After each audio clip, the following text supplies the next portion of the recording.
नमस्कार, तुम्ही बघत आहात शिवराजी न्यूज आणि आज आपण आलो आहोत कोरोची, खोतवाडी आणि तारदाळ मतदारसंघातील ज्या जिल्हा परिषद निवडणुका सुरू आहेत त्या निवडणूक आखाड्यामध्ये आमच्या सौ दीपाली कोराणे वहिनी या निवडणूक आखाड्यामध्ये त्यांची काही मते आहेत, त्यांचे काय स्वतःचे विचार आहेत जाणून घेऊया या विशेष कार्यक्रमामध्ये. दीपाली वहिनी नमस्कार. नमस्कार. सर्वप्रथम आमच्या संपूर्ण जनतेला आपली एक थोडक्यात ओळख काय सांगू शकाल? माझे नाव दीपाली विनोद कोराणे. मी तारदाळ गावची डेप्युटी आहे, तसंच विद्यमान सदस्यही आहे. आणि माझं छोटंसं आपलं स्कूल गीताई प्ले स्कूल सुद्धा आहे. त्याचे मॅनेजमेंट माझ्याकडे असते आणि संस्थापक, मुख्याध्यापक हे सर्वच पद माझ्याकडे असतात. नक्कीच. म्हणजे एकंदरीत एक सामाजिक कार्य, त्याचबरोबर शैक्षणिक कार्य आणि सरपंच, उपसरपंच पद अर्थात म्हणजे कुठेतरी राजकारणात थोडाफार संबंध आहेच. आता ह्या जिल्हा परिषद निवडणुका ज्या सुरू आहेत त्याच्यामध्ये तुम्ही इच्छुक आहात, बरोबर? मग त्या संदर्भात तुम्ही काय सांगू शकाल? मला कोरोची मतदारसंघामधून मला निवडणूक लढवायची आहे आणि या मतदारसंघातून माझी उमेदवारी निश्चित व्हावी किंवा मी इच्छुक आहे असं मला सांगायचं. वहिनी, आता मला वाटते म्हणजे एक ग्रामपंचायतची निवडणूक आणि एक जिल्हा परिषद निवडणूक थोडीफार वेगळी असते. मग असं एक मनामध्ये काही आहे का की बाबा जिल्हा परिषद का निवडा, का निवडणूक लढवावी, त्याचे काय तुमची विजन आहेत का या गावासाठी, काय सांगू शकाल? आहेत की माझे विजन असे असणार आहेत की मला माझ्या मतदारसंघाचा तिन्ही गावांचा आदर्श गाव म्हणून ओळखलं जावं असं माझं स्वप्न पण आहे. आणि ज्या शासनाच्या काही सुविधा असतील, पायाभूत सुविधा आणण्याचा मी प्रामाणिक प्रयत्न करणार आहे. तसेच महिला सबलीकरणासाठी माझा प्रयत्न सुरूच राहणार आहे. नक्कीच. बघितलं मंडळी, म्हणजे नारी शक्ती हे आपण कायम वाचत असतो, बघत असतो. आणि दीपालीताईंचे विचार जर बोलले की शिक्षण कार्य सुद्धा आहे, समाजकार्य आहे आणि आता अर्थात जिल्हा परिषदेच्या निवडणुकीच्या रिंगणामध्ये ते आता उभे आहेत आणि महिला सबलीकरण हा त्यांचा एक महत्वाचा अजेंडा आपल्या समोर येतो. वहिनी, हे सगळे व्याप करत असताना म्हणजे तुम्ही गावासाठी जे कराल ते आहे सांगितलं आहे, पण असं काही वाटतं की बाबा आपण निवडणूक का लढवावी, त्याचं एखादं छोटस कारण मनामध्ये कुठलं दडलं असेल तर?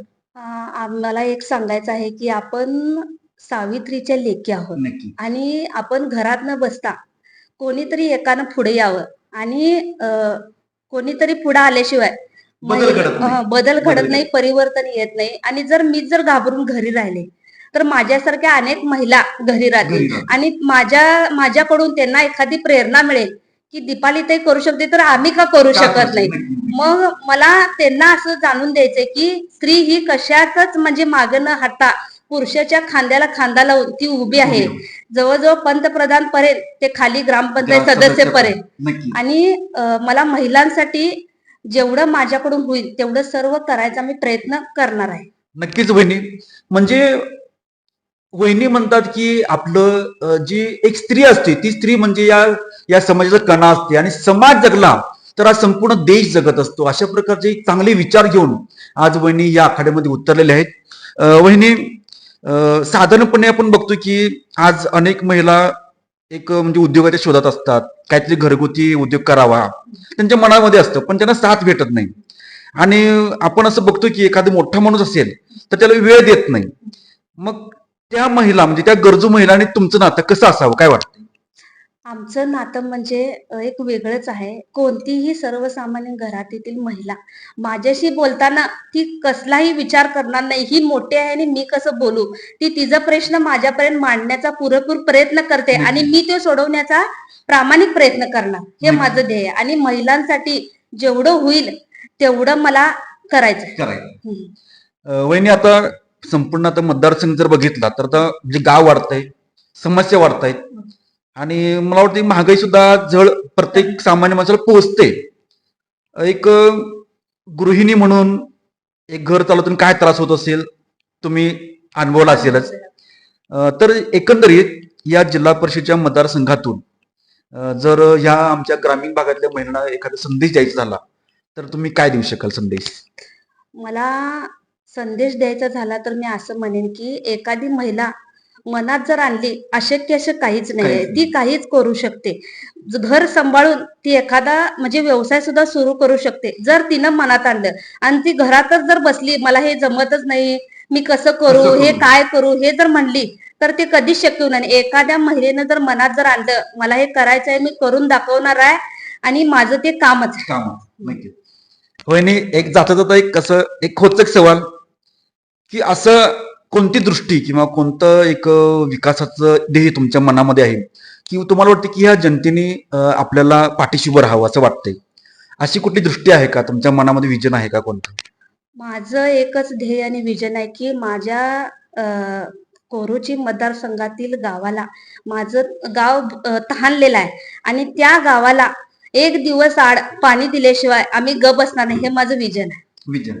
वहिनी, आता तुमचं विजन तर ह्या सगळ्या लोकांना कळलेलं आहे, पण आता ज्यावेळेला आम्ही ग्रामीण भागात फिरतो त्यावेळेला कचऱ्याची समस्या अनेक लोकांना जाणवत असते. म्हणजे कचरा डेपो नाही गावामध्ये, किंवा जरी त्या गटर्स असल्या तर त्या जरा कुठेतरी 19-20 होत असतात. मग ह्या पायाभूत सुविधा अजूनपर्यंत होत नाहीत. मग ह्याचं काय कारण असावं असं वाटतं तुम्हाला? जे पदावर जे आहेत विद्यमान त्यांनी जरा पाठपुरावा करावा असं मला वाटतंय. त्यांच्याकडून कुठं तर तिथं वरच्या साईडला पोचत नाहीत ह्या समस्या. या खालून जर पाठपुरावा केल्या ना तर एक घन कचरा निर्मूलन किंवा ज्या काही पायाभूत सुविधा आहे त्या सर्वसामान्य नागरिकांपर्यंत पोचतील असं मला वाटतंय. हे कुठं तर त्यांच्यापर्यंत नाहीच पोचलं तर इथपर्यंत येणारच नाही. मग ते पोचवण्याचं काम हे माझ्याकडून व्हावं असं मला वाटतं. या गोष्टीचा इम्पॅक्ट आपल्यावरती पडेल असं वाटतंय का? काय जाणवते? थोडं वाटतंय तसं पडेल असं, परंतु आम्ही त्याचं स्पष्टीकरण सुद्धा देऊ लोकांना. तुम्ही असं उलट प्रश्न विचारला लागलाय, आम्ही मानतोय त्यांच्याजवळ, पण त्यांच्याकडनं पाठपुरावा होत नाही. त्याच्यासाठी आम्ही पाठपुरावा करणार. नक्कीच मंडळी, म्हणजे समस्या कोणती असो, आपल्या भागातील गटर समस्या असू दे किंवा घनकचरा समस्या असू दे, या सगळ्या समस्येवरती जर एक स्त्री जेव्हा उभी राहते तेव्हा ती स्त्री नक्कीच त्या अन्यायाला असू दे, त्या अडचणीला असू दे, त्या समस्येला असू दे, ती वाचा फोडते. आणि हा आपला महाराष्ट्र सांगतोय. मग अगदी उदाहरण घ्या, क्रांतीज्योती सावित्रीबाई फुले, ज्याने शिक्षणासाठी अंगावरती शेण झेललं आणि त्यांनी अहोरात्र झटून मुलींच्यासाठी शाळा सुरू केली. म्हणजेच क्रांतीज्योती सावित्रीबाई फुले यांचा विचारांचा वारसा घेत आज सौ दीपालीताई कोराणे आपल्या या निवडणूक रणांगणामध्ये उभ्या आहेत. जर तुम्हाला काही शंका असेल, तुम्हाला काही प्रश्न पडले असतील, नक्कीच कमेंट बॉक्स मध्ये लिहा. पुन्हा भेटूया एका नवीन उपक्रमासोबत. तो पण बघत राहा फक्त शिवराज न्यूज 20 सोबत. धन्यवाद.